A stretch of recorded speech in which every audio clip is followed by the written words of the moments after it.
사랑과 은혜가 많으신 고마우신 우리 아버지 하나님, 저희를 구원해 주시고 주님의 몸된 교회 가운데 귀한 지체로 오늘도 이렇듯 붙들어 주신 거 감사합니다. 저희들 여전히 세상에 밝고 여전히 육신적이었기 때문에 주님을 쫓는 그 마음과 그 삶에 늘 후퇴하는 그러한 모습이 있을 수 있습니다.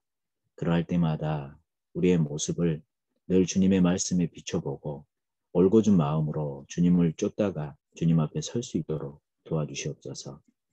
저희들에게 허락해 주신 이 신앙이 경주라고 말씀하셨던 것처럼 시작이 있기에 끝이 있다는 것도 꼭 기억하고 그 마지막에 주님께 영광의 멸류관을 받는 귀한 모습으로 우리 형제자매님들이 설 수 있도록 도와주시옵소서.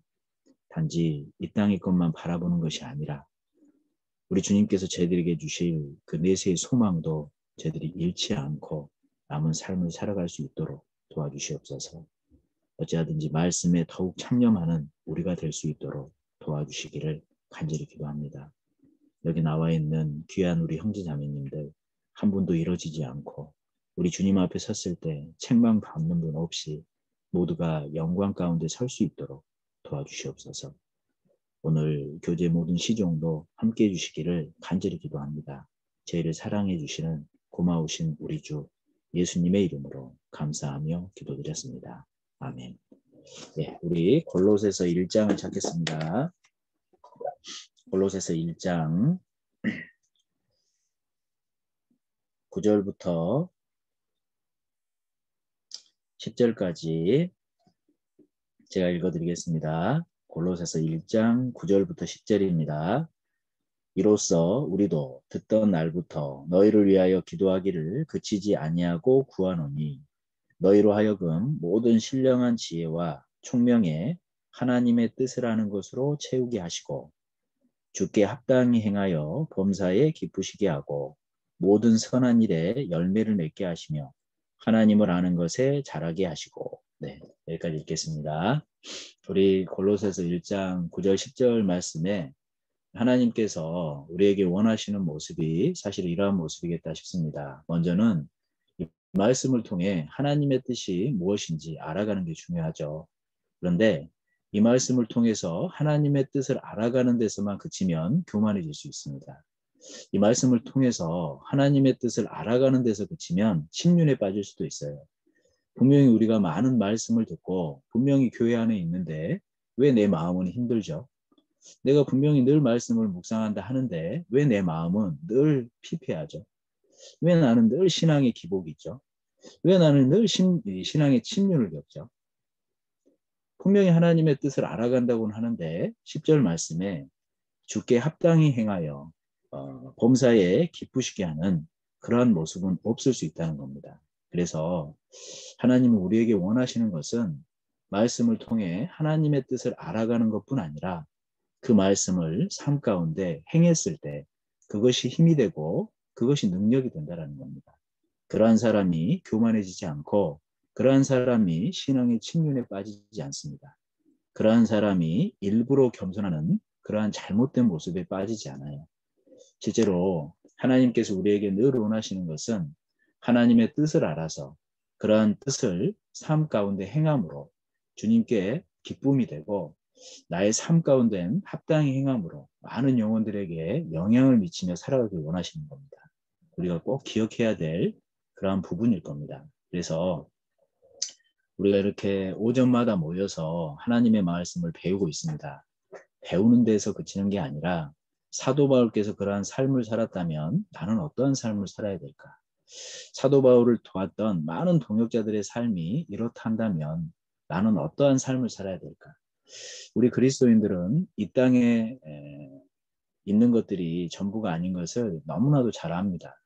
하나님 앞에 섰을 때 분명한 내세의 소망이 있다는 걸 너무 잘 알아요. 그러니까 그 내세의 소망, 주님이 주실 영광도 같이 바라고 주님을 이렇게 기쁘시게 하는 그러한 모습을 사는 것이 어찌 보면 가장 지혜로운 모습이고 내 인생 가운데 가장 축복의 삶이다라고 얘기할 수 있을 겁니다. 그래서 우리가 앞으로도 어찌하든지 말씀을 듣고 읽을 때 하나님의 뜻을 아는 것에서 그치는 것이 아니라 그 뜻을 분명히 내 삶 가운데 합당히 행하는, 그래서 주님께 기쁘게 하는 모습으로 살아야겠다. 이러한 다짐으로 말씀을 듣고 또 읽고 내 삶 가운데 꼭 접목해서 살아가는 귀한 모습이 되셨으면 좋겠습니다. 그래서 오늘 골로새서를 조금 살펴보기 전에 지난번에 우리 형제님들 조에서 빌립보서를 이렇게 발표해 주셨습니다. 오늘은 우리 자매님들께서 2조에서 골로새서를 같이 이렇게 조별교제 때 나누면서 좀 느낀 부분이랄지 정리된 부분을 먼저 발표하는 시간을 갖고 이어서 골로새서를 좀 생각해 보면 좋겠습니다. 누가 발표해 주시죠? 제가 발표하겠습니다. 네, 안녕하세요. 자매 2조에서 기자하고 있는 김시은 자매입니다. 인터넷이 중간에 끊길 수도 있을 것 같긴 한데요. 좀 기도가 많이 되는 것 같습니다. 잠시만요.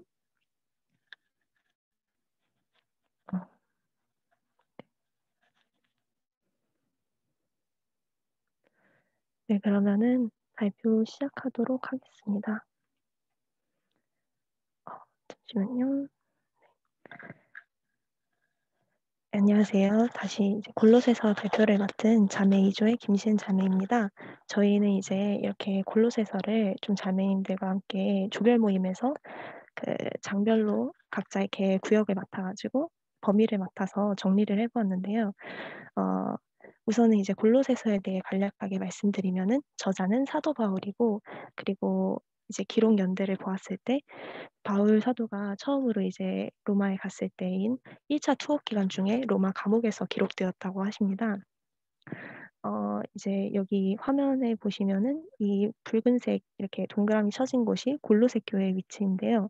그런데 골로새 교회는 좀 특별한 것이 사도 바울이 직접 세운 교회가 아니라 그 시초는 이제 성경에 잘 기록돼 있진 않지만은 이제 두 가지 중에 하나로 추정이 된다고 합니다. 그 베드로 사도와 그 12 사도가 오순절 날에 이제 그때 성령이 강림했을 때 많은 각지 사람들이 구원을 받았다고 되어 있는데, 그때 이제 그때 복음을 들은 사람들이 가서 골로새 교회를 세웠다, 이런 얘기가 하나 있고, 그리고 바울의 이제 2년간 에베소에서 두란노 서원에서 사역을 했을 때 그때 이제 뭐 에바브라나 아니면은 빌레몬이라는 사람이 가서 이제 골로새 교회를 세웠다, 이런 추측이 두 가지 있다고 합니다. 아무튼 이제 골로새 교회는 빌레몬이라는 사람의 집에서 중심으로 해서 시작이 된 교회이고, 이후에도 계속 빌레몬에 대한 이제 빌레몬에 대해서 따로 이제 서신을 보낼 정도로 그런 위치에 있었다고 나중에 얘기가 됩니다. 이제 골로새서의 주제에 대해서 말씀드리면은 그리스도의 신성이 중심이라고 할 수가 있는데요. 이제 그리스도에 대해서 가장 잘 설명하고 있는 성경이다라고 이제 아카데미에서 얘기를 해주시더라고요. 근데 이제 어떻게 설명을 하고 계시냐? 그러면 이 그리스도의 신성이 나랑 무슨 관계가 있느냐라고 했을 때, 그럼 이 머리 대신 그리스도를 붙드는 생활에 대해서 골로새서가 자세히 설명을 하고 있습니다. 골로새라는 지역이 위치가 상당한 이제 교통의 중심지고, 그러다 보니까는 많은 이제 혼합주의적인 이단이 있었다고 하는데요. 그러면 그런 이단들과 많은 여러 잘못된 가르침 속에서 어떻게 올바른 생활을 할 수 있는가를 보았을 때 머리 대신 그리스도를 붙드는 생활이 그 중심이다, 핵심이다, 이렇게 설명을 하고 계십니다. 저희는 이제 그래서 우선 장별로 각 장이 나타내는 주제를 말씀드리면은 이렇게 나와 있는데요. 1장에서는 예수 그리스도에 대해서 자세히 설명을 하고 있고, 그리고 2장에서는 하나님의 비밀인 그리스도, 그리고 이단에 대해서 이제 경계를 하고 계십니다. 근데 이제 3장, 4장은 실천적인 부분에 대한 내용인데요. 그렇다면 세 사람으로서 어떻게 그리스도인 생활을 해야 되냐, 상당히 구체적으로 나와 있다고 할 수가 있습니다. 이렇게 이제 장별로 보았고요. 저희 조는 이제 좀 즐겁게 장별 정리를 하기 위해서 이제 그림으로 맡아서 좀 내용을 정리를 해보았습니다. 이제 이렇게 보시면요. 우선 1장 내용을 이렇게 초안에 말씀드리면은 이제 바울 사도에게 에바브라라는 사람이 찾아옵니다. 골로새 교회에서 이제 사역을 하는 분이신데요. 와서 골로새 교회가 이렇게 신앙 성장을 하고 있다라는 얘기를 하시고 그리고 소식을 막 전달을 해 주십니다.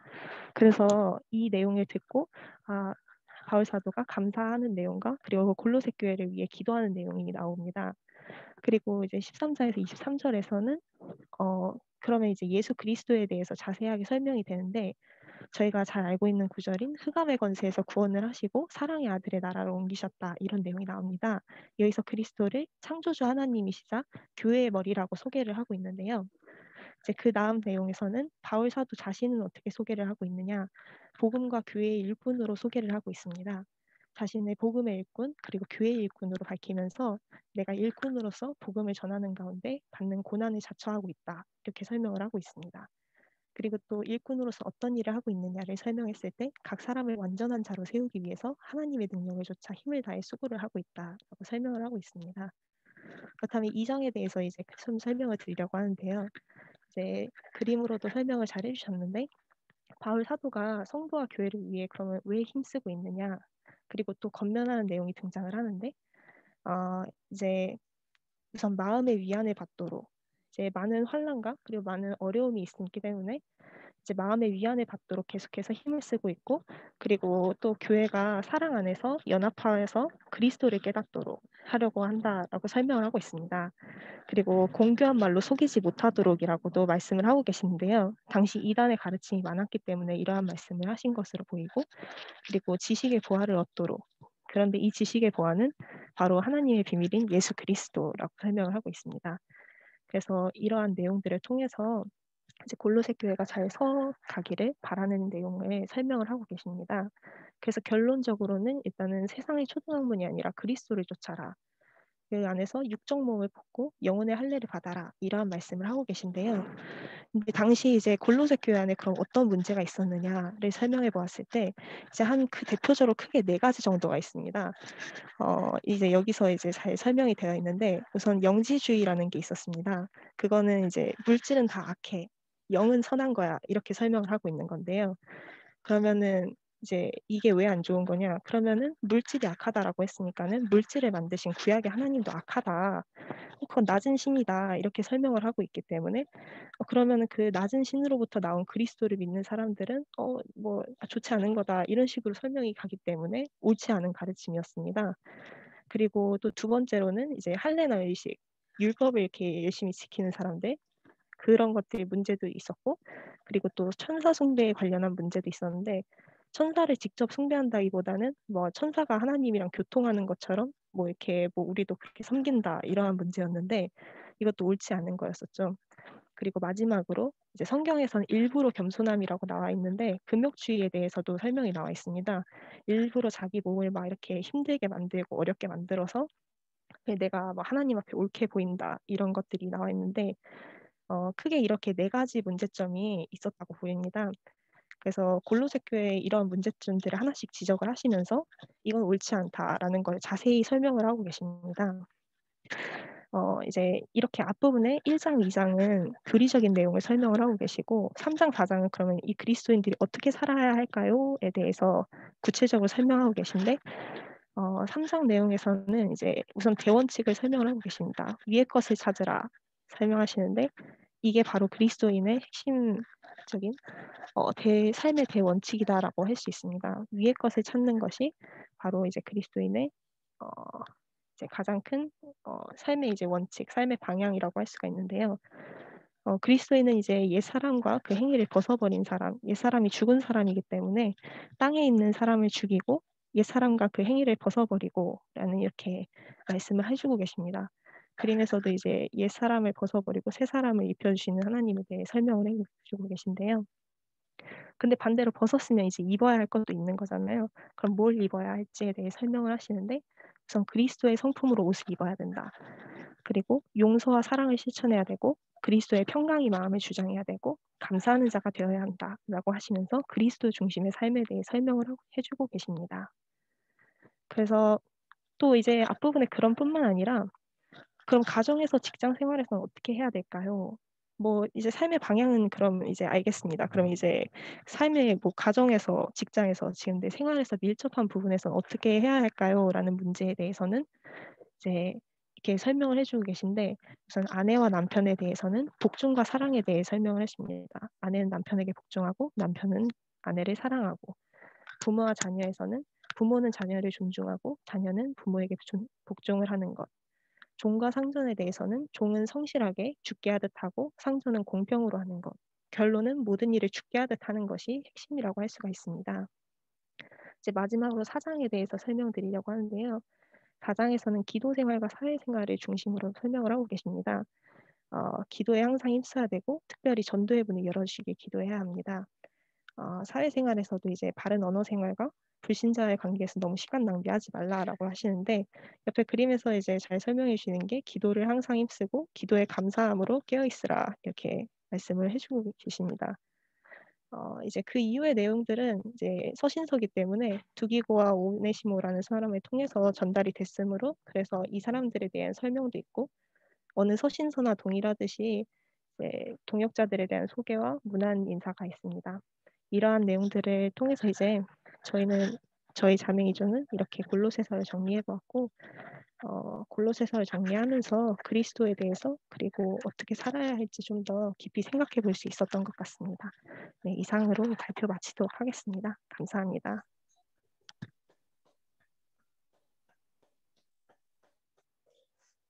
예, 아유, 자매님들 정말 이렇게 깊이 연구를 해주셔서 감사하고요.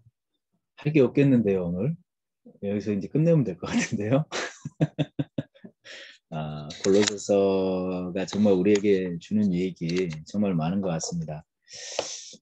이렇게 자매님들 발표하는 걸 보면서 하시려고 이렇게 좀 연구하는 그 시간들이 참 복이었겠다 생각이 들고요. 단지 아는 것에서 그치는 게 아니라 정말 주님이 주신 그런 말씀들의 유익이 있다면 삶 가운데 행하는 것이 진짜 복이라는 생각이 듭니다. 너무 감사하고요. 골로새서 이렇게 발표해 주시니까 뭐 1장부터 4장까지 정리는 다 된 것 같습니다. 그래서 오늘은 그 외에 우리가 조금 더 교훈적으로 붙들어야 될 부분만 좀 몇 가지 살펴보고 그리고 시상하고 이 마지막을 정리하면 좋을 것 같습니다.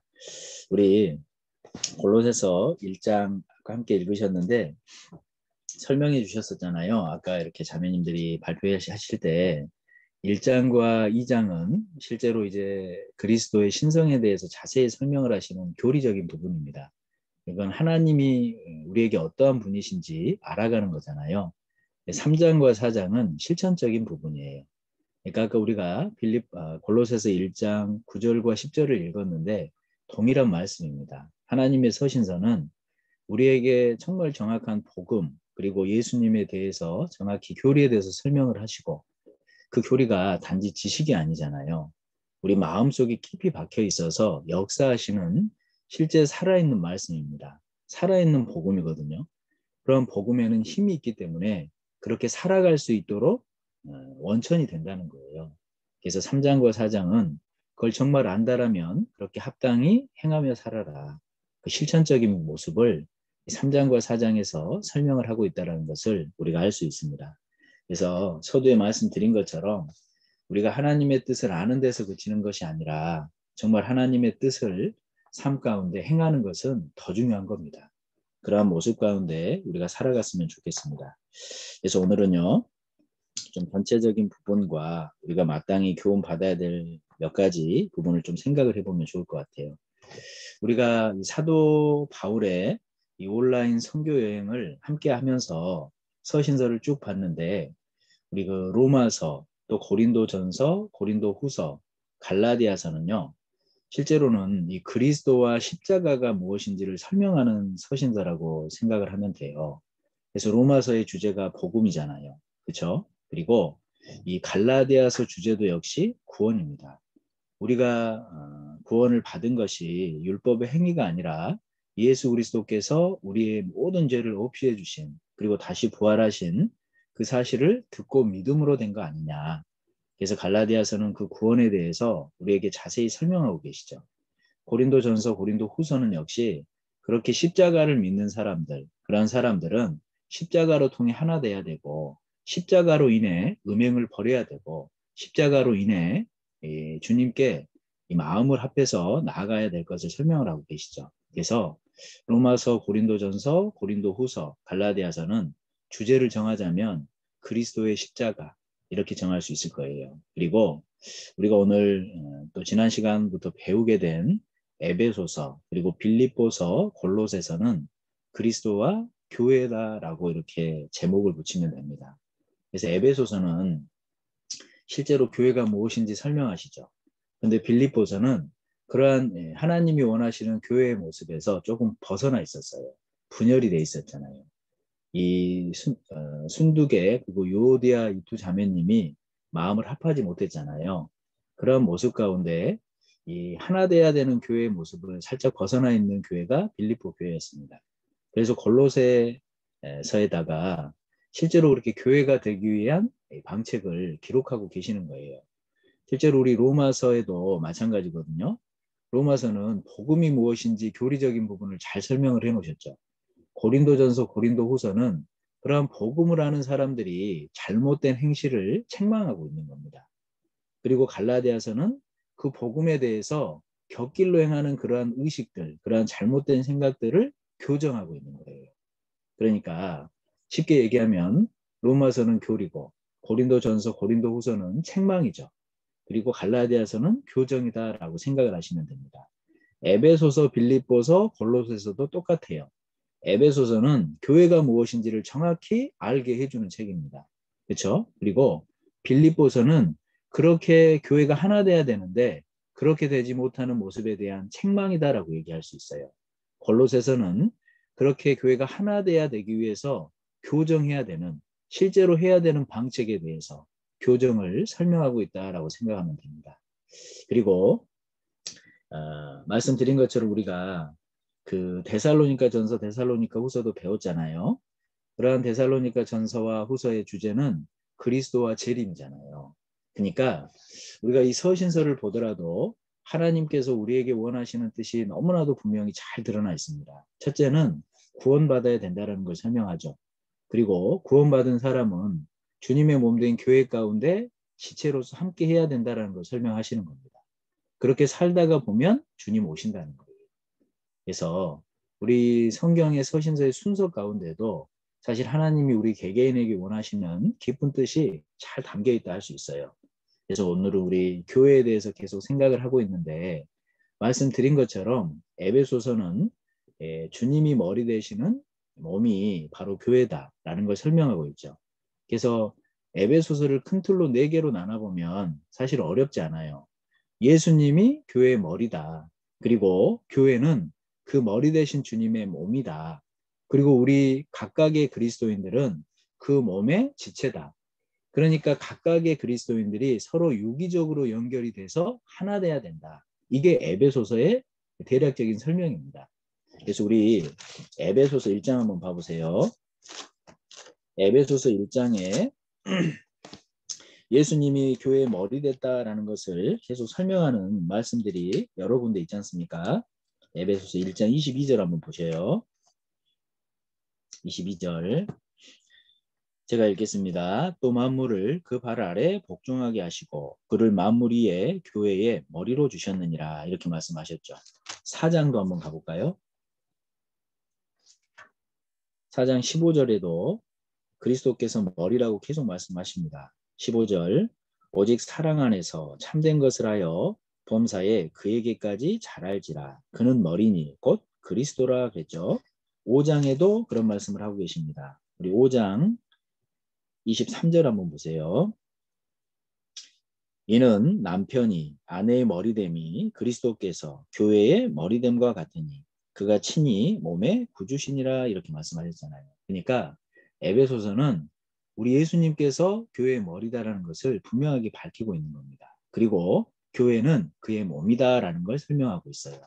우리 에베소서 1장 다시 한번 가보세요. 교회는 주님의 몸이다라는 걸 설명하는 말씀입니다. 1장 23절입니다.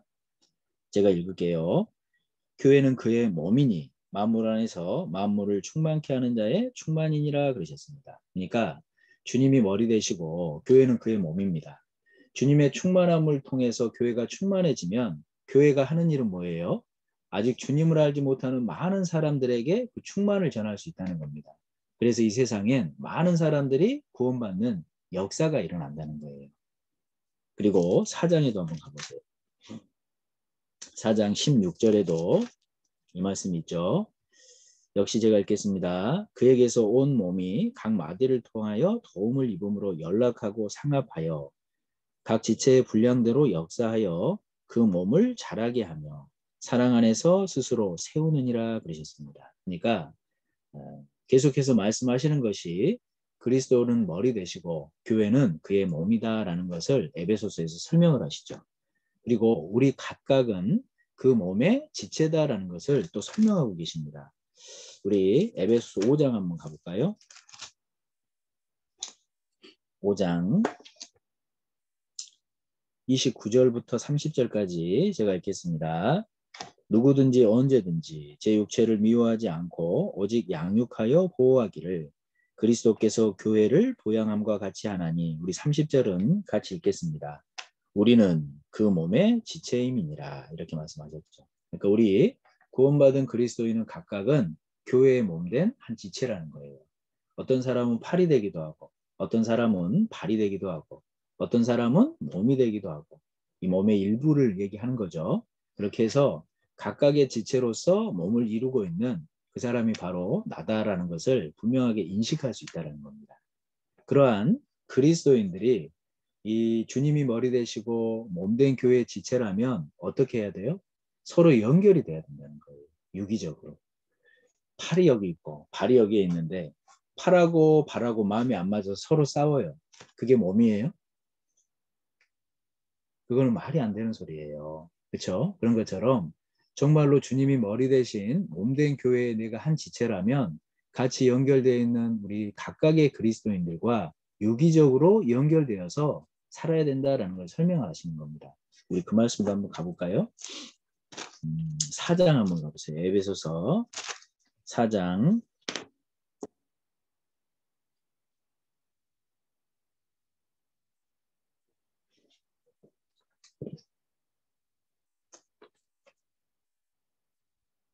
4장 우리 아까 읽었던 말씀인데 16절을 다시 한번 봐보시죠.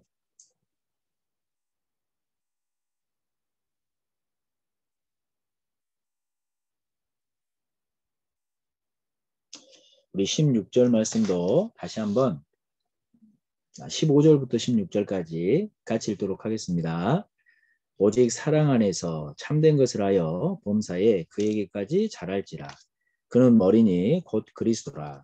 그에게서 온 몸이 각 마디를 통하여 도움을 입음으로 연락하고 상합하여 각 지체의 분량대로 역사하여 그 몸을 자라게 하며 사랑 안에서 스스로 세우느니라. 이렇게 말씀하셨잖아요. 그것처럼 주님이 계속해서 설명드리는 내용입니다. 주님은 머리시고 교회는 주님의 몸입니다. 그리고 우리는 그 몸의 지체예요.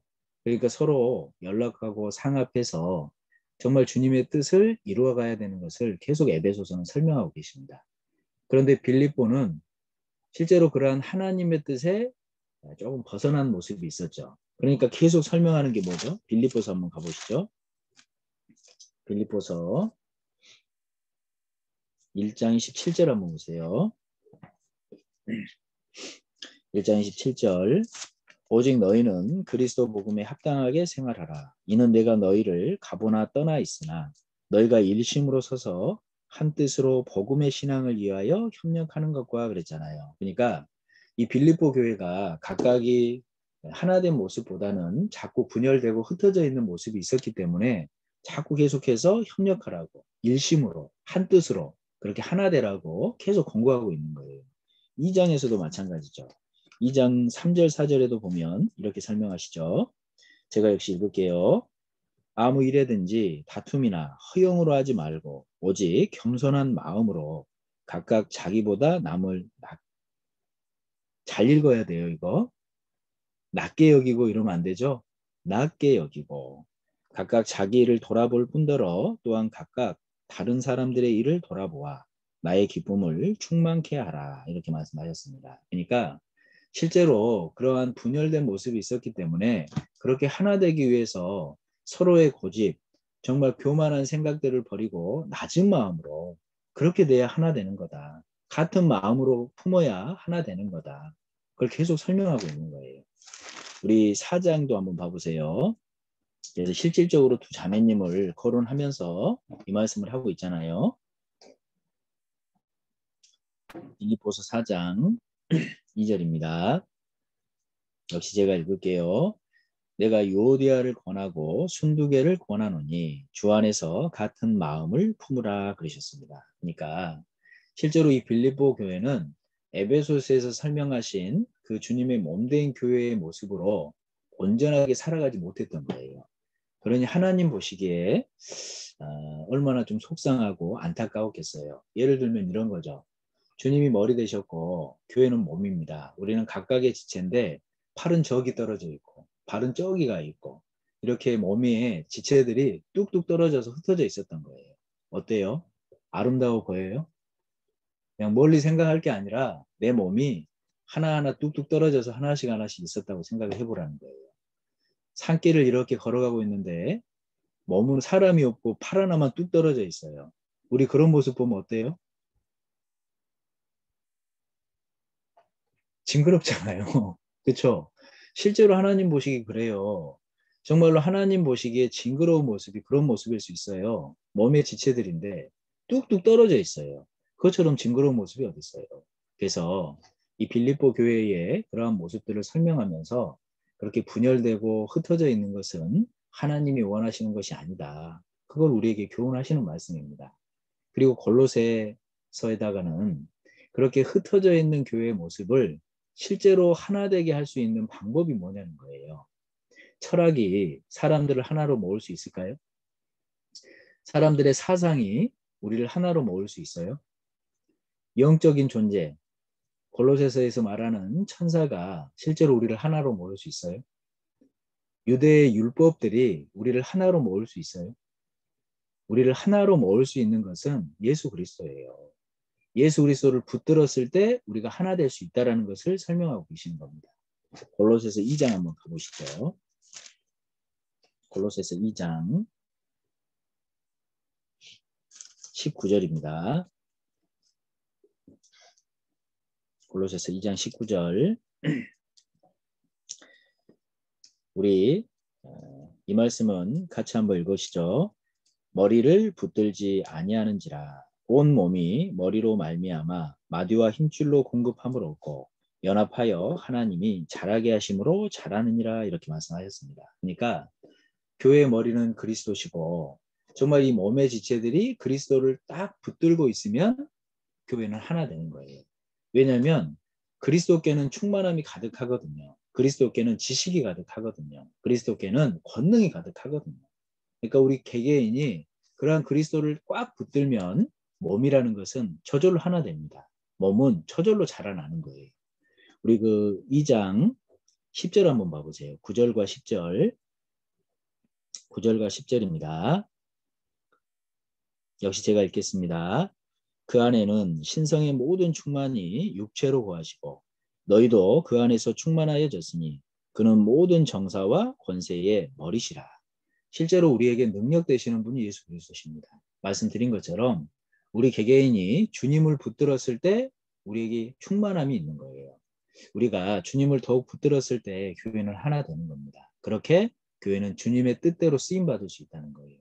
그러니 우리 그리스도인들에게 예수 그리스도, 우리 주님은 얼마나 중요한 분입니까?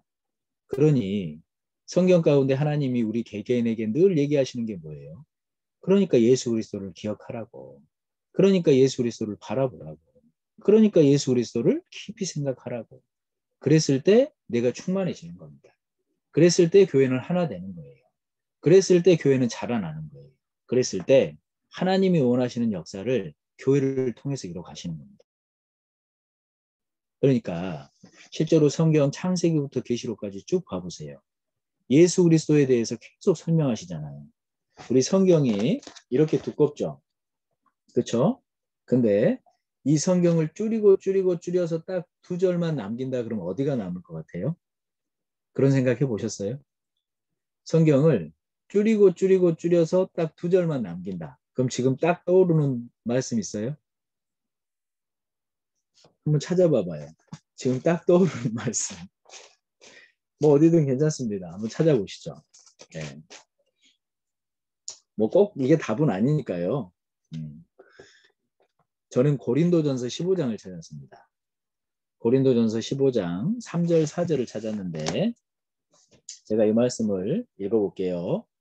내가 받은 것을 먼저 너희에게 전하였노니 이는 성경대로 그리스도께서 우리 죄를 위하여 죽으시고 장사 지낸 바 되었다가 성경대로 사흘 만에 다시 살아나사 이렇게 말씀하셨죠. 실제로 성경의 요약본은 예수님께서 내 죄 때문에 죽으셨고 성경대로죠. 그리고 그분이 하나님의 아들로 인정되기 위해서 부활하셨다. 그것도 역시 성경대로죠. 미리 말씀하지 않고 일을 행하셨다면 사실 우리가 믿을 수 없어요. 그런데 성경에 예수 그리스도께서 오실 것을 구약은 계속 설명하고 있잖아요. 그리고 신약은 그분이 바로 우리가 바라던 바 메시아 예수님이심을 설명하고 있지 않습니까? 그러니까 실제로 이 구약 성경을 자세히 보면 모든 성경의 내용이 예수 그리스도를 향해 있어요. 우리 원시복음이다라고 불리는 최초의 복음이 어디예요? 창세기 3장 15절 말씀이에요. 한번 가볼까요? 창세기 3장 15절을 한번 보시죠.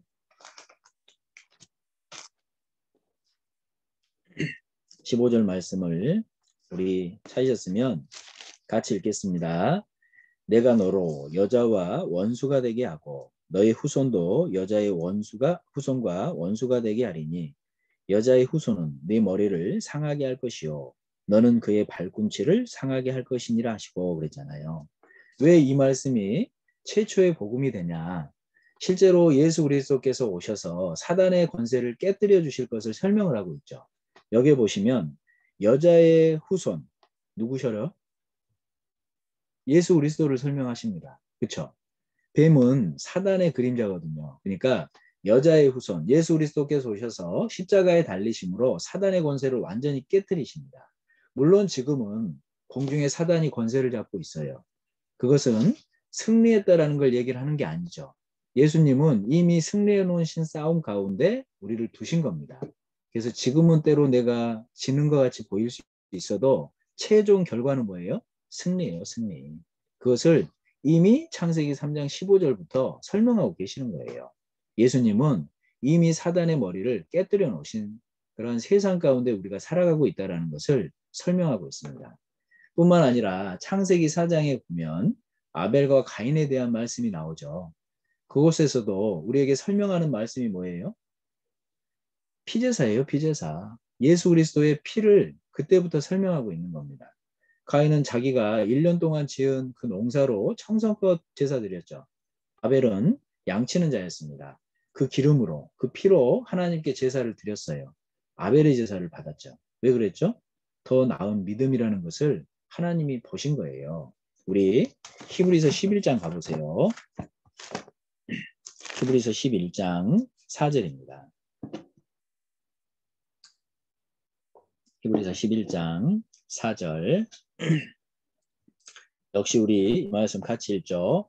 믿음으로 아벨은 가인보다 더 나은 제사를 하나님께 드림으로 의로운 자라 하시는 증거를 얻었으니 하나님이 그 예물에 대하여 증거하심이라. 저가 죽었으나 그 믿음으로써 오히려 말하느니라 그러셨습니다. 그러니까 아벨은요 그 짐승을 잡았다고 해서 자기 죄를 용서받고 의롭게 됐다라는 걸 말씀하시는 게 아니에요. 그렇게 양드리는 제사가 뭐예요? 오실 그리스도를 분명히 믿고 있었다라는 겁니다. 그걸 보고 죄 용서해 주시고 의롭다 해 주셨다는 거지 양드렸다고 해서 죄가 없이 됐다는 게 아니죠. 이해가시죠? 실제로 그 이스라엘이 6월절에도 그 애굽에 나올 때도 마찬가지잖아요. 그 어린 양을 죽여서 이 좌우 설주와 임방에 피를 발랐습니다. 말씀하신 그 피를 발랐을 때 하나님께서 그 피를 보고 재앙이 넘어갔잖아요. 그 어린 양의 피가 뭐냐? 바로 그리스도다. 고린도전서 5장이 분명히 설명하고 있잖아요. 우리 잘 아시는 말씀인데 가보시죠. 고린도전서 5장 7절입니다.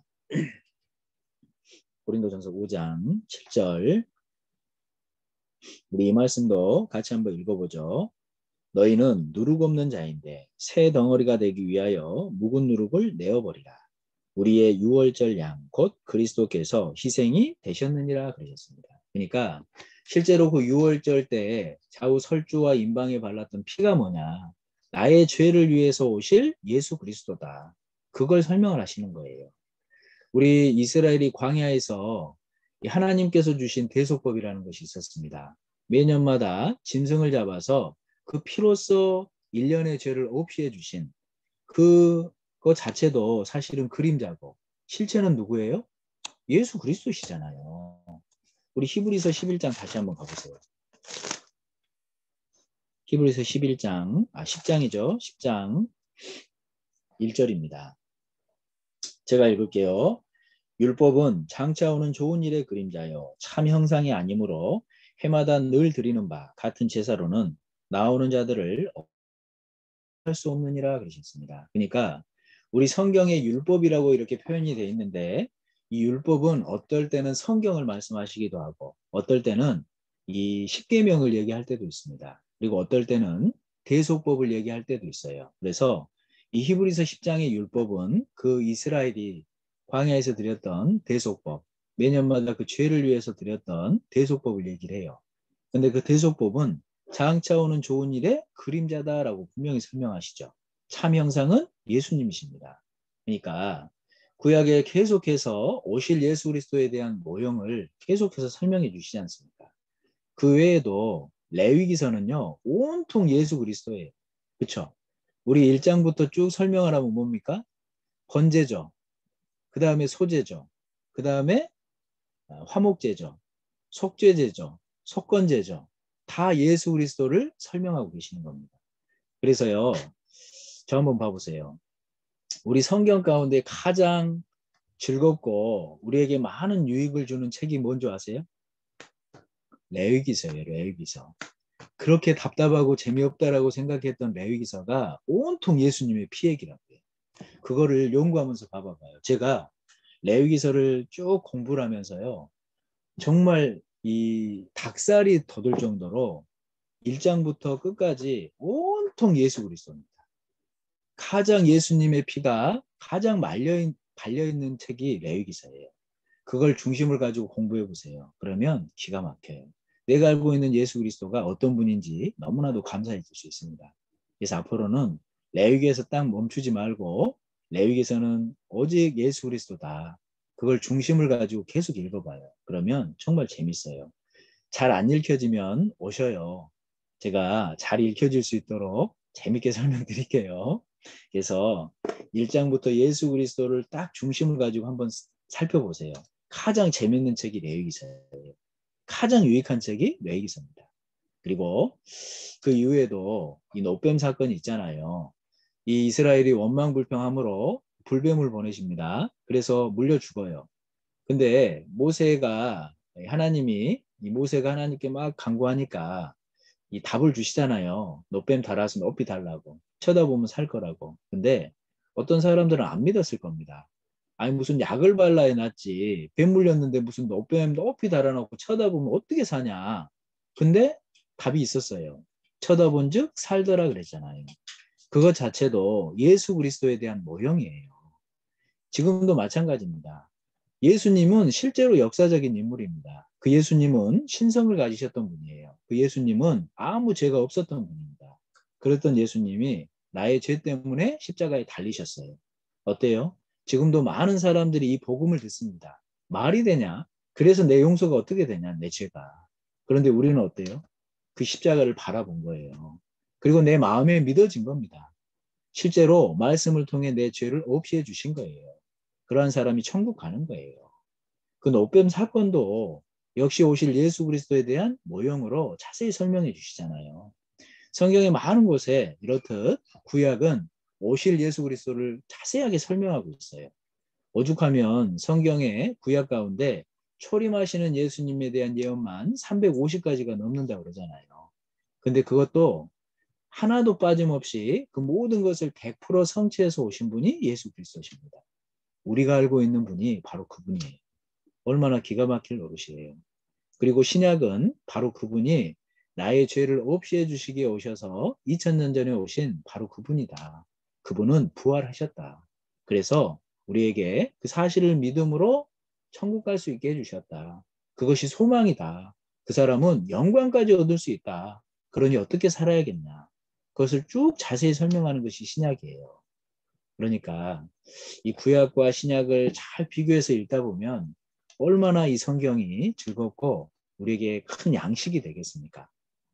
그리고 우리가 이 요한복음도 그때 잠깐 생각하면서 요한복음에 예수님께서 나는 뭐뭇이다라고 직접 소개하셨던 7가지 말씀, 그쵸? 우리 같이 애워보자. 그리고 이렇게 소개도 드렸었어요. 진짜 그 말씀을 한번 암송해 보세요. 그러면요, 큰 유익이 됩니다. 요한복음에 분명히 예수 그리스도는 어떤 분인지 설명하고 계시잖아요. 첫 번째 뭐라고 그랬죠? 예수님이 생명의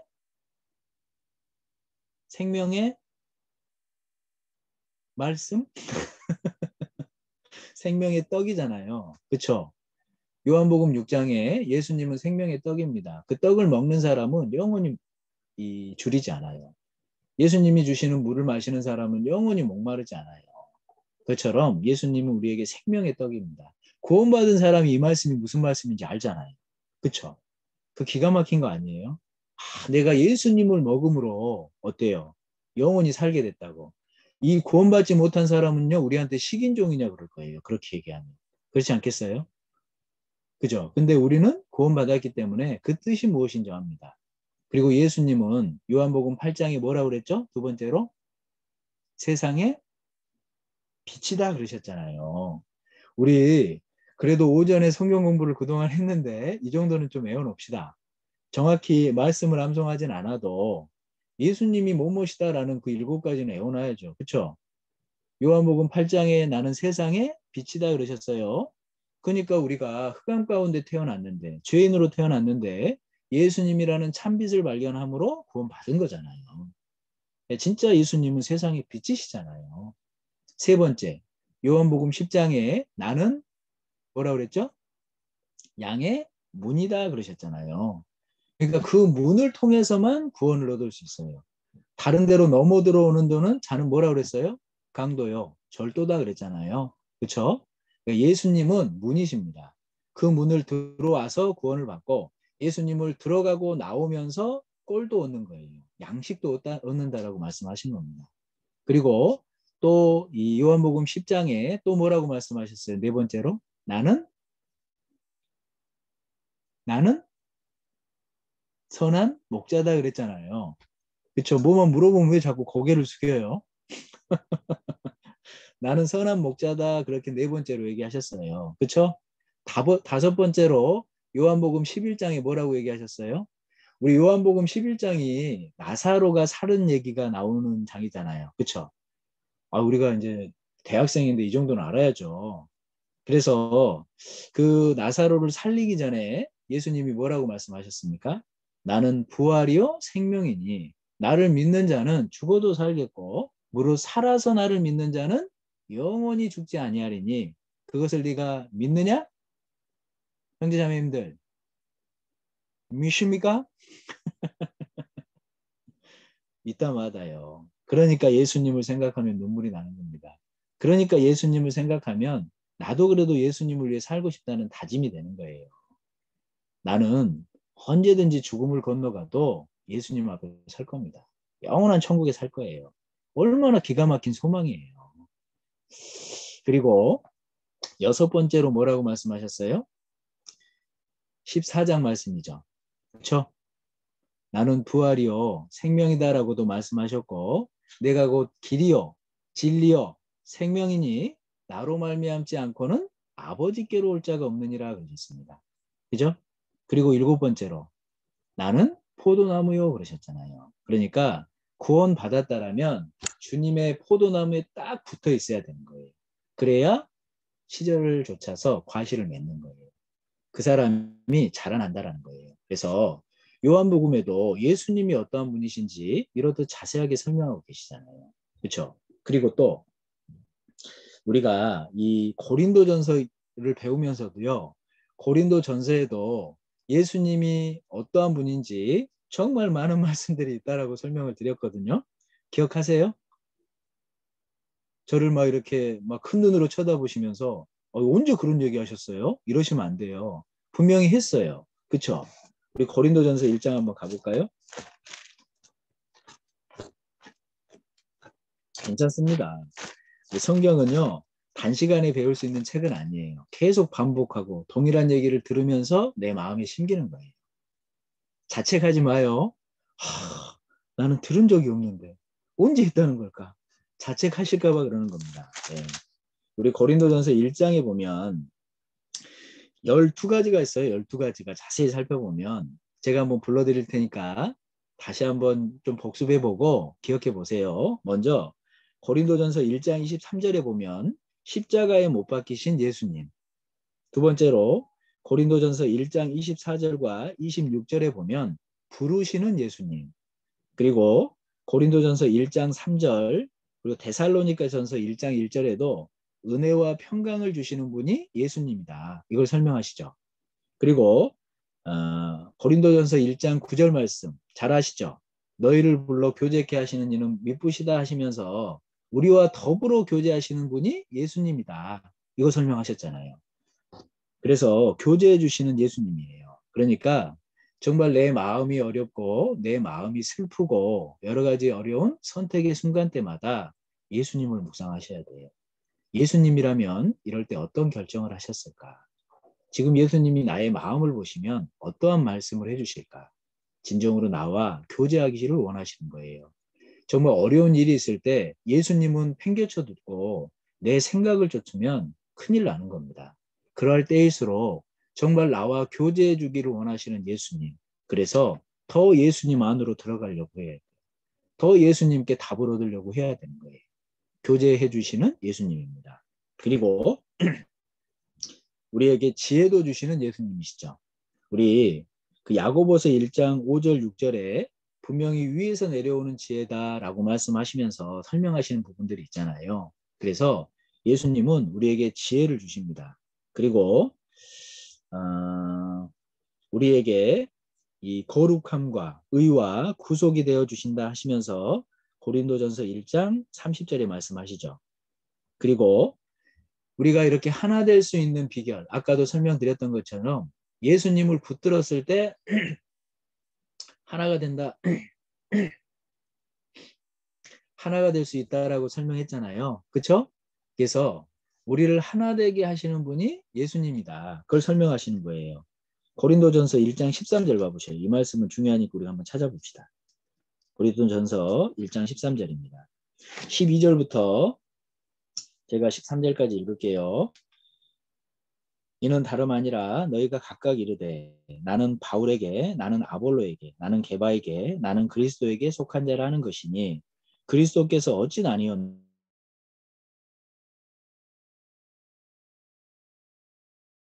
그랬잖아요.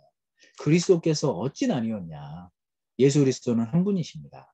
그래서 우리를 하나로 묶어주실 수 있는 분은 예수님이셔요. 우리 개개인이 예수님을 붙들었을 때 교회는 하나 되는 겁니다. 우리 개개인이 예수님을 붙들었을 때 교회는 성장하는 거예요. 우리 개개인이 예수님을 붙들었을 때 하나님의 역사가 이루어지는 거예요.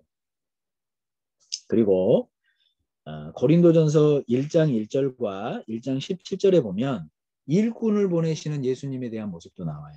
그리고 고린도전서 1장 7절 봐보시죠. 1장 7절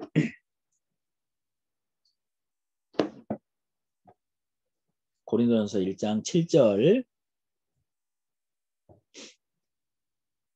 우리 말씀은 같이 한번 읽어봅시다. 너희가 모든 은사에 부족함이 없이 우리 주 예수 그리스도의 나타나심을 기다림이라 그랬잖아요. 우리가 이렇듯 교회 안에서 그리스도를 붙잡고 살아가는 이유가 뭐예요? 주님 오실 날이 분명하기 때문에 그렇잖아요. 그러니까 고린도전서 1장에는 재림하시는 예수님에 대한 소식도 있다는 겁니다. 그래서 주님은 우리에게 분명히 말씀하셔요. 예수님은 여러 측면의 모습이 있습니다. 그러한 예수 그리스도를 말씀을 통해 붙들고 살아갔을 때 그러한 주님을 기다리는 거예요. 그러한 사람이 합당히 살아가는 겁니다. 그러한 사람이 올바른 선택을 하는 거예요. 그러한 사람의 사랑이 커서 많은 사람들을 용납하면서 살아가는 거예요. 그래서 고린도전서에도 이렇게 많은 예수 그리스도가 있잖아요. 다음에 혹시 고린도전서에 예수님의 여러 모습이 있잖아요. 그러면 그렇지 하는 표정을 보셔야 돼요. 언제 그랬대? 이런 표정으로 보시면 안 돼요. 이제 아시겠죠? 그리고 우리가 이 오늘 배웠던 골로새서에도요. 예수님이 어떤 분이신지 그리스도의 신성에 대해서 설명하시면서 8가지를 설명하고 계세요. 우리 골로새서 1장 한번 가볼까요?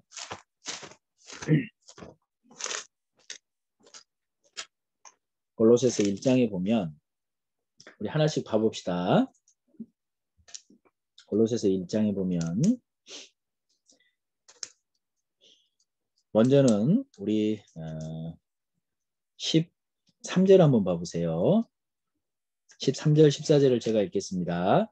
그가 우리를 흑암의 권세에서 건져내사 그의 사랑의 아들의 나라로 옮기셨으니 그 아들 안에서 우리가 구속 곧 죄 사함을 얻었도다 그랬습니다. 그죠? 그러니까 예수님은 하나님의 아들이시다라는 걸 설명하고 계셔요. 그리고 두 번째로는 15절입니다. 15절 역시 제가 읽을게요. 그는 보이지 아니하시는 하나님의 형상이요 모든 창조물보다 먼저 나신 자니 그랬어요. 그러니까 예수 그리스도는 하나님의 형상이셔요. 하나님은 보이시지 않습니다. 말씀으로 존재하시지만 정말 우리 눈으로 확인하고 이렇게 인정할 수 있는 건 역사적인 예수 그리스도, 그분이 하나님이셨다라는 겁니다.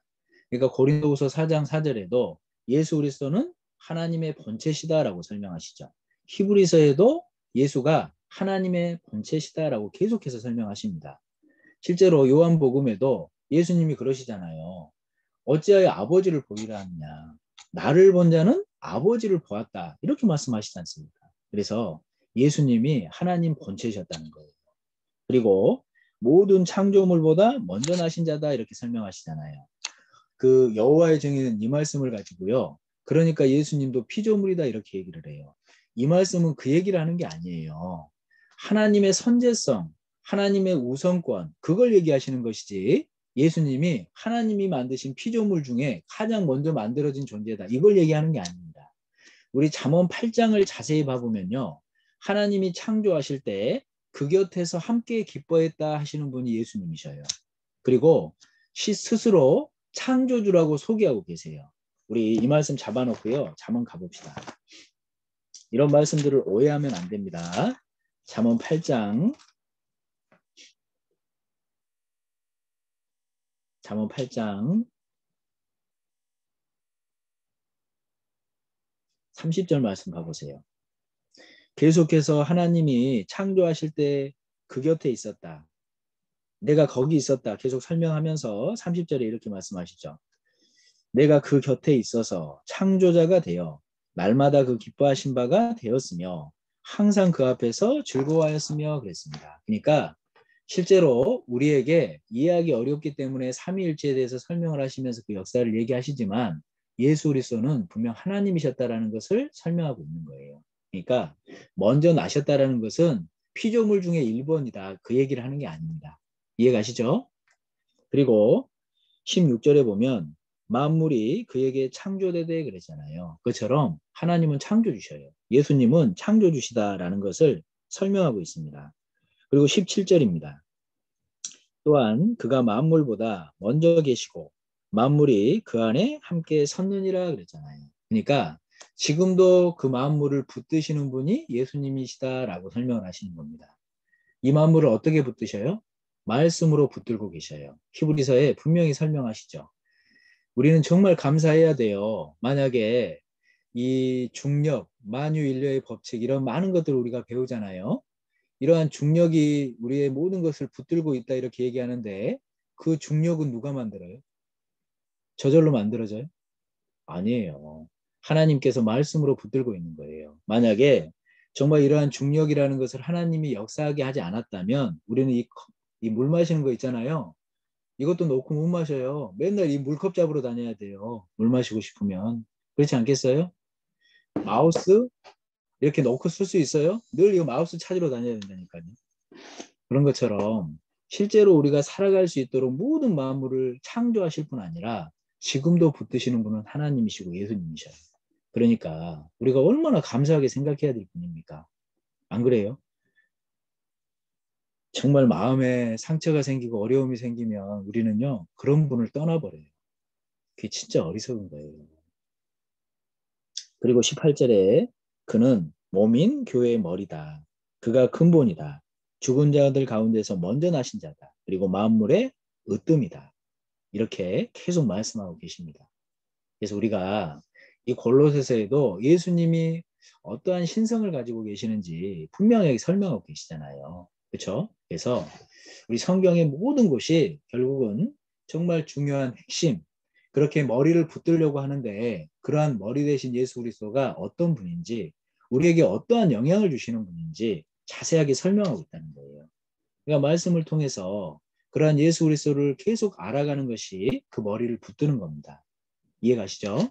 그래서 성경을 통해서 정말 우리 성경의 핵심, 성경대로 내 죄 때문에 죽으셨고 성경대로 부활하신 그러한 예수님을 계속 알아가는 것은 사실은요, 그리스도인들에겐 축복이에요. 하나님 앞에 섰을 때 잘했다라고 칭찬받을 수 있는 상급입니다. 기억하셔야 돼요. 그러니까 말씀에 더욱 참여하고 예수 그리스도를 더욱 발견하려고 하고 예수 그리스도를 더욱 알아가려고 하고 이러한 모습이 필요하다는 겁니다. 나의 마음 속에, 저 한번 봐보세요. 나의 마음 속에 예수님에 대한 말씀이 몇 개나 심겨져 있어요. 저는 제 마음속에 늘 심겨놓은 말씀이 베드로전서 1장 8절 9절입니다. 예수를 너희가 보지 못하였으나 사랑하는 거다. 이제도 보지 못하나 믿고 말할 수 없는 영광스러운 즐거움으로 기뻐하니 믿음의 결국 곧 영혼의 구원을 받으리라. 이 말씀을 생각할 때마다 예수님의 전부가 제 마음속에 들어져 있는 것 같아요. 그렇지. 내가 예수님을 보지 못했지만 정말 하나님의 역사하심으로 그 예수님을 믿게 해주셨습니다. 그 예수님이 나를 천국 가게 하기 위해서 그러한 처참한 고통 당하셨기 때문에 제 마음속엔 예수님을 생각하면 눈물이 흐르는 거예요. 그리고 앞으로 남은 삶 가운데도 주님 오실 때까지 예수님을 우리는 보지는 못해요. 그렇지만 믿고 말할 수 없는 영광스러운 즐거움으로 기뻐할 수 있어요. 왜요? 나는 구원받은 사람이거든요. 예수님을 통해서. 이러한 예수님에 대한 말씀들이 몇 개나 담겨 있냐는 거예요. 그러한 말씀들이 수시로 생각날 수 있고 그러한 말씀들을 붙들 수 있도록 말씀을요, 마음속에 많이 담아 놓으셔야 돼요. 말씀은 양식입니다. 말씀은 물이에요. 말씀은 거울이에요. 말씀은 못이거든요. 말씀은 칼이거든요. 말씀은 등불이거든요. 그러한 말씀이 내 마음속에 없으면 곁길로 행하는 거예요. 굶어 죽는 거예요. 더럽게 다니는 거예요. 그러니까 말씀을 붙들라고 하시는 거예요. 죄송해요. 너무 흥분했죠, 제가. 한 번씩 이렇게 하다 보면 막 흥분이 돼서 죄송합니다. 그래서 정말 예수님에 대해서 잘 알아가는 것은 중요한 겁니다. 기억해 보세요. 오직 예수님이 내 삶의 중심이 되면 그 사람은요, 실질적인 신앙생활을 하는 거예요. 참된 마음을 주님께 드림으로 신앙생활을 합니다. 그런데 플러스 알파가 있잖아요. 그러면 시간이 가면 갈수록 형식적으로 변해가요. 세상 사람들이 구원받지 못하고 나도 예수 그리스도를 안다. 그런데 행위를 강조하죠. 나도 예수 그리스도를 안다. 그런데 플러스 알파가 있죠. 시간이 가면 갈수록 어떻게 변해요? 자기의 공로를 중요하게 생각해요. 시간이 가면 갈수록 어떻게 변해요? 자꾸 형식적인 모습만 갖춰가려고 해요. 그건 하나님이 원하시는 게 아니잖아요. 그래서 실질적으로 성경 가운데 예수 그리스도를 발견하고 살아가는 것은 가장 큰 복이라는 겁니다. 그래서 우리 예수님이 실제로 그러한 신성을 가지신 또 완전히 나와 같은 인성을 가지신 신인이시잖아요. 신인. 그렇죠? 그러한 신인인 예수 그리스도를 통해서 내가 구원을 받은 겁니다. 그러한 예수 그리스도가 십자가의 죽으심으로 승리를 이루어주셨잖아요. 모든 율법을 폐해 주셨잖아요. 그래서 나를 불러주셨잖아요. 1장, 2장은 그걸 설명하는 거예요. 다른 게 없어요. 정말 그러한 신인으로 오신 예수님이 십자가에서 승리해 주셨다. 다른 율법이 중요하냐? 천사 숭배가 중요하냐? 율법주의가 중요하냐? 다른 혼합주의가 중요하냐? 너희들이 얘기하는 그노시스 사상이 중요하냐? 아니지 않냐?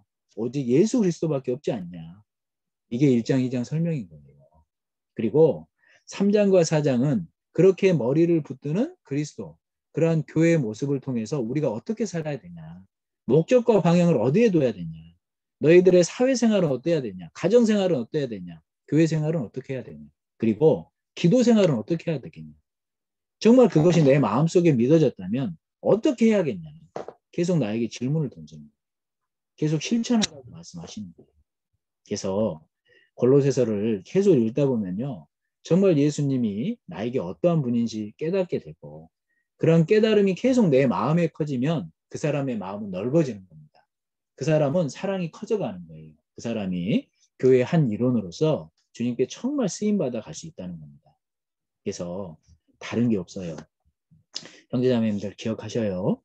정말로 우리가 만났을 때 우리 빌레몬서의 믿음의 교제라고 말씀하셨습니다. 이 믿음의 교제의 모습을 보면 우리 한번 찾아볼까요? 빌레몬서 1장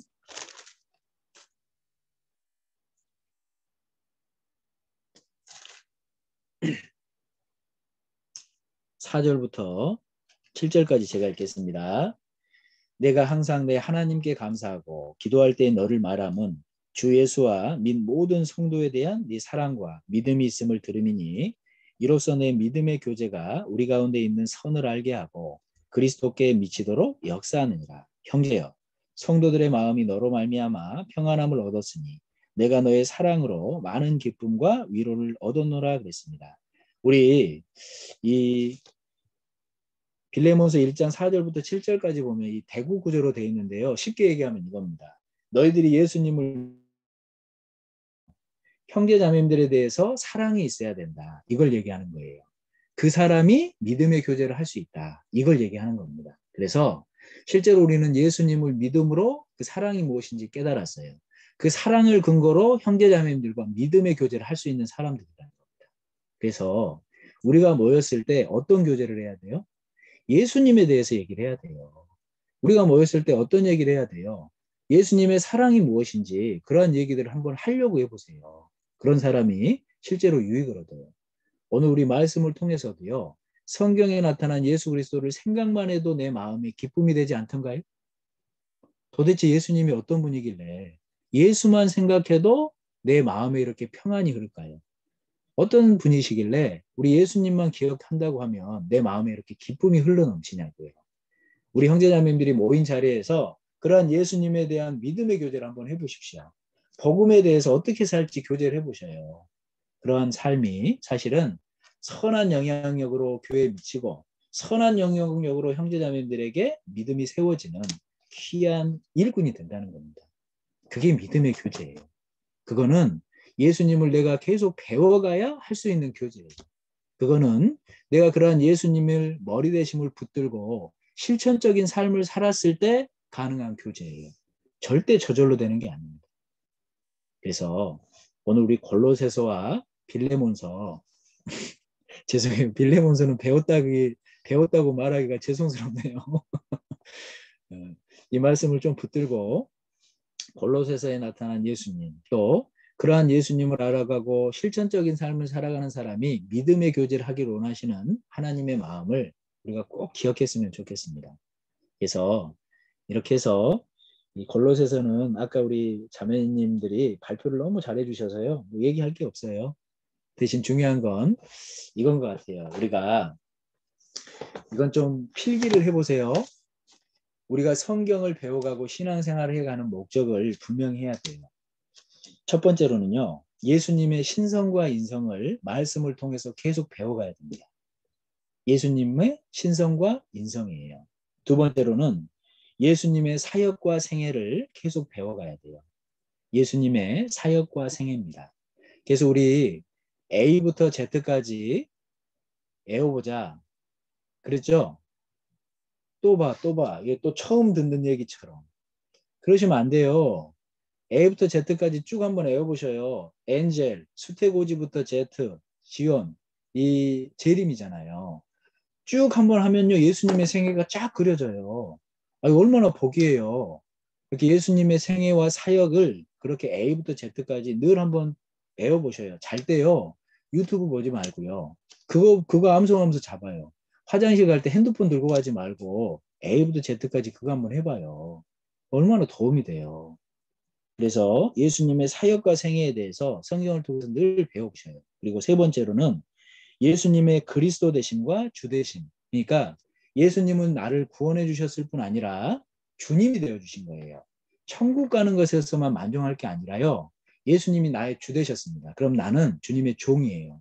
종으로서 마땅히 행할 일을 기억해야 돼요. 그것이 성경에 자세히 나와 있습니다. 그걸 꼭 좀 배우시고 기억해 보셔요. 네 번째로는 율법과 그리스도의 법을 잘 기억해 보세요. 율법이라는 것은 실제로 우리를 구속하는 것이었지만 이제 우리는 율법 아래서 벗어난 사람들입니다. 하지만 새로운 법을 얻었죠. 그리스도의 법이에요. 그렇죠? 율법에선 벗어났지만 그리스도의 법 아래 있는 사람들이 그리스도인들입니다. 그러한 내용들이 성경에 많이 나타나 있어요. 자세히 연구해 보셔요. 그리고 다섯 번째로는 말씀, 기도, 교제, 전도예요. 그죠? 그리고 여섯 번째로는 우리가 이 통과한 문은 좁은 문입니다. 그리고 앞으로 걸어가야 될 길도 좁은 길이에요. 그러니까 성경엔 신앙생활이 평안할 거다, 복일 거다. 물론 축복의 길이지만 평탄한 길이다. 이렇게 얘기하신 적이 없어요. 좁은 길이다, 힘든 길이다. 그러니까 인내해라. 그죠? 참아라. 계속 이렇게 얘기하시잖아요. 그러니까 성경에는 좁은 문, 좁은 길에 대해서 계속 설명하십니다. 그걸 말씀을 통해서 확신하고 살아야 돼요. 그리고 일곱 번째로는요. 구원받은 사람에겐 상급이라는 게 있어요. 그 상급을 바라봐야 돼요. 아시겠죠? 그러니 우리의 행한 대로 갚아주겠다. 계속 그런 말씀들을 많이 하시지 않습니까? 내가 구원받은 것뿐 아니라 상급도 있다라는 것들을 말씀을 통해서 늘 확인하고 살아야 됩니다. 그리고 여덟 번째로는 우리에게 영혼 구원이 있고 생활 구원이 있고 몸의 구원이 있다. 이러한 부분도 말씀을 통해서 좀 정리해 놓고 내가 실제로 그걸 아는 것도 필요해요. 그리고 아홉 번째로는 그리스도인의 심판대를 기억할 필요가 있습니다. 우리는 이제 제 형벌에선 벗어난 사람들입니다.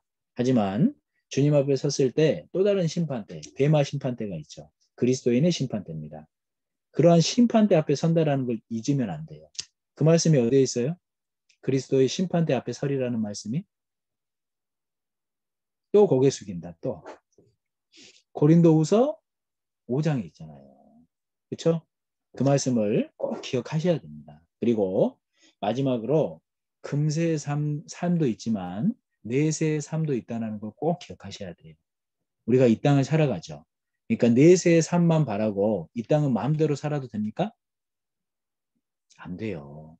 그걸 균형 있게 살아야 돼요. 내세의 삶을 위해서 하나님이 금생의 삶도 중요하다 말씀하셨어요.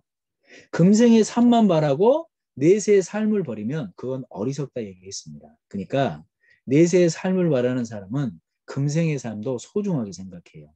금생의 삶을 소중하게 사는 사람은 왜 그렇게 사냐면 내세의 삶을 바라보기 때문에 그렇다는 겁니다. 그래서 성경을 자세히 살피면 금생의 삶과 내생의 발음이 잘 안 되네요. 끝낼 때가 됐나 봐요. 내세의 삶도 샴도 영어 아니고요. 한국말입니다. 금생의 샴, 내세의 샴. 균형 있게 잘 살아야 됨을 설명하고 있는 겁니다. 그래서 제가 이렇게 10가지를 쭉 설명드렸는데 성경에 이 10가지를 좀 애워놓고요. 정말 이러한 균형을 맞추고 정말 내가 알아가야겠다. 이런 생각으로 성경을 보고 말씀을 듣고 교제하고 그렇게 사셨으면 좋겠습니다. 아시겠죠? 그래요. 수고하셨고요. 다행입니다. 12시가 안 넘어서. 제가 우리 조별 교재 오늘 발표를 좀 하고 기도하고 오늘을 마치도록 하겠습니다. 이 선물이 개인전 1등이 원하는 성경책 한 권이에요. 엄청나죠? 어마어마했죠? 그렇죠? 그렇지 않아요? 아, 더 열심히 할 걸. 막 이런 생각 들지 않습니까? 지금은 괜찮아요. 근데 하나님 앞에 섰을 때 그러고 후회하면 안 돼요. 아시겠죠? 2등은 로마서 강의입니다. 3등은 힘써 여호와를 알자 서적부 세트. 무려 세트. 깜짝 놀라셨죠? 그리고 우수조도 한 조를 뽑았습니다. 그 우수조는 치킨 2마리 기프트콘인데 무려 BHC. 호식이 아니에요. BHC예요. 아셨죠? 이렇게 해서 뽑았습니다. 먼저 3등입니다.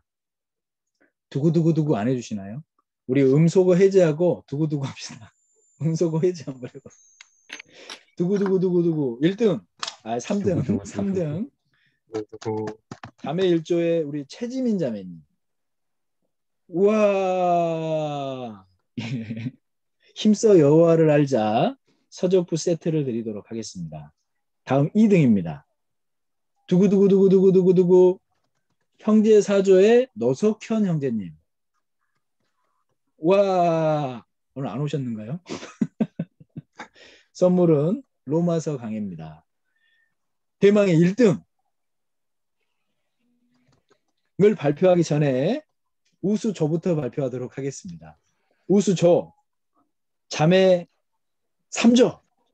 와, 선물은 호식이 치킨 2마리 아니고 BHC입니다.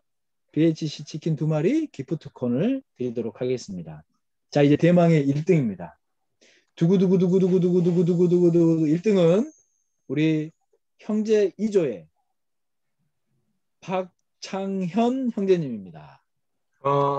네, 원하는 성경 한 권입니다. 우리 박창현 형제님은요, 정민세 형제님에게 나 이 성경 원한다 라는 드리면 준비해서 선물로 드리도록 하겠습니다. 이거 뭐 갑자기 뭐 어디 너무 고가의 성경책 말고요. 너무 비싼 거 하면 안 돼요. 그래서 원하시는 성경책으로 이렇게 선물 받으시면 될 것 같습니다.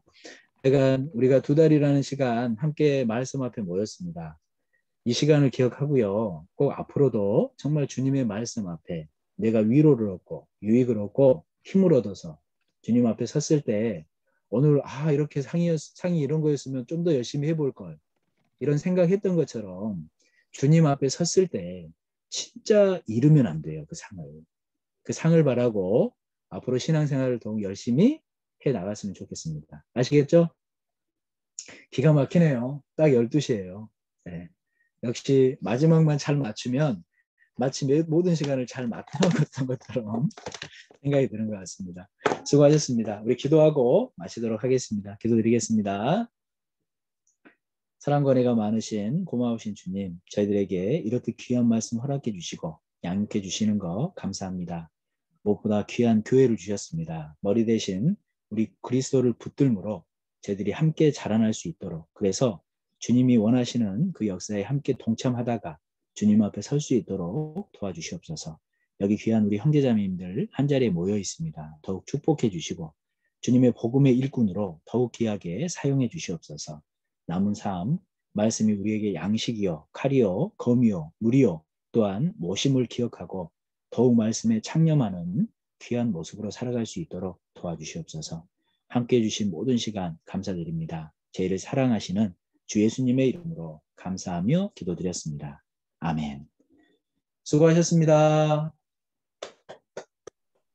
선생님 귀한 말씀 감사드립니다.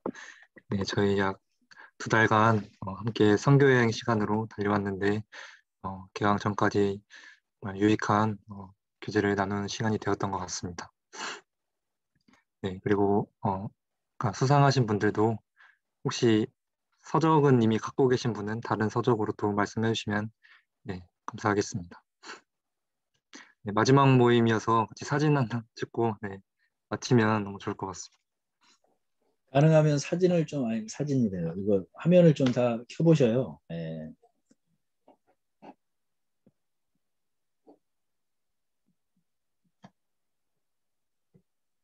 머리도 좀 잘 만져보시고요. 네. 마지막 사진이니까.